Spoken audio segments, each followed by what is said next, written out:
என்கிட்ட இருந்து மலத்தேன் ஆர்டர் பண்ணியிருந்த எல்லாருமே வந்து சூப்பரா இருக்குன்னு சொல்லியிருந்தீங்க. ஆனா சில பேர் வந்து தேன் என்ன தண்ணி மாரி இருக்கு. ஏதாவது மிக்ஸ் பண்ணியிருக்கீங்களா? அப்படின்னு சொல்லி கேட்டிருந்தீங்க. கெட்டியா இருந்தா மட்டும் தான் தேனு அப்படிங்கிறது கிடையவே கிடையாதுங்க. இது வந்து மலத்தேன். மலத்தேன் வந்து எங்கேயுமே உங்களுக்கு கெட்டியா கிடைக்க வாய்ப்பே இல்ல. நான் குடுக்குற அடுக்குத்தேன் வந்து கெட்டியா இருக்கிறதுக்கான வாய்ப்புகள் இருக்கு. ஆனா மலத்தேன் வந்து எங்கேயுமே உங்களுக்கு கெட்டியா கிடைக்காது.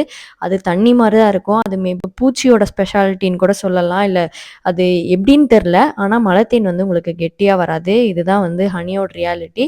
அப்புறம் தண்ணீல விட்டா கரைஞ்சு போகுது. அப்படிலாம் கண்டுபிடிக்கலாமா? அப்படின்னு கேட்டிங்கன்னா, அதெல்லாம் முடியாதுங்க. ஸோ உங்களுக்கு வந்துட்டு பியூர் ஹனி வேணும்னா வீடியோல நம்பர் இருக்கு. கான்டாக்ட் பண்ணுங்க. Thank you.